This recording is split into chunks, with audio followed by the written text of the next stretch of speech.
ఎన్నికలొచ్చినప్పుడే జై శ్రీరామ్ అని గొంతు చించుకునే బీజేపీ నేతలు ఇప్పుడు అదే శ్రీరాముడి అయోధ్య మందిరంలో జరిగిన దొంగతనం గురించి ఎందుకు నోరు మెదపటం లేదు అని ప్రశ్నించారు టీపీసీసీ చీఫ్ మహేష్ కుమార్ గౌడ్. అయోధ్యలో జరిగిన ఆ దోపిడీపై నితిన్ నవీన్ ఎందుకు మౌనంగా ఉన్నారంటూ ఫైర్ అవుతున్నారు. ఇవేవి చేయరు, కేవలం ఎన్నికలు రాగానే జై శ్రీరామ్. జై శ్రీరామ్ ఎవరు వాడిని మాకు కాదా జై శ్రీరామ్? భగవంతుడు అందరి వారు. జై శ్రీరామ్ జై శ్రీరామ్ అంటే అయోధ్యలో జరిగినటువంటి దోపిడీ గురించి మాట్లాడాల్సిన పరిస్థితి ఉండే. నవీన్ గారు మాట్లాడుతుండే. అయోధ్యలో జరిగినటువంటి స్కామ్ గురించి ఎందుకు మాట్లాడలే? రాముడి పేరిట కూడా దోపిడీ జరుగుతూ ఉంటే నవీన్ గారు మాట్లాడరు. అంతకుముందు కాళేశ్వరం గురించి పదే పదే మాట్లాడేది. ఏటీఎం లాగా మారింది, జాతీయ అధ్యక్షులు అందరూ మాట్లాడారు గతంలో. మేము కమిషన్ వేసాము, సిబిఐకి అప్పచెప్పాము, మీ కోర్టులో ఉంది, దాని గురించి ఎందుకు మాట్లాడలేదు? నేను స్పష్టం చేస్తలేదా మీకు బీఆర్ఎస్ పార్టీకి ఉన్న అవగాహన?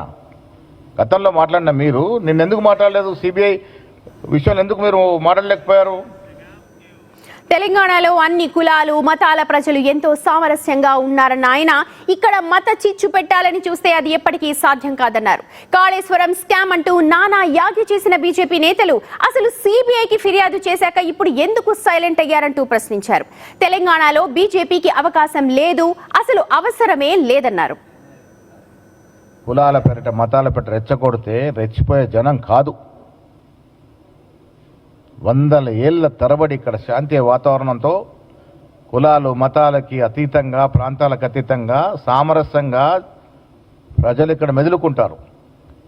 ఇలాంటి రాష్ట్రంలో వచ్చి మీరు చిచ్చు పెట్టాలంటే అది సాధ్యమయ్యేది కాదు. వెస్ట్ బెంగాల్లో మేము మోసం చేసి గెలిచామని చెప్పకనే చెప్పాడు ఆయన. వెస్ట్ బెంగాల్ తరాలో తెలంగాణలో చేస్తామని. ఏంది మీరు చేసిన? వెస్ట్ బెంగాల్లో ఓట్ల దోపిడీ చేశారు, ఓట్ల దొంగలింపుకు పాల్పడ్డారు. 92 లక్షల ఓట్లు తీసేశారు. పాపం మమతా బెనర్జీ 25 లక్షలతోనే ఓడిపోయింది.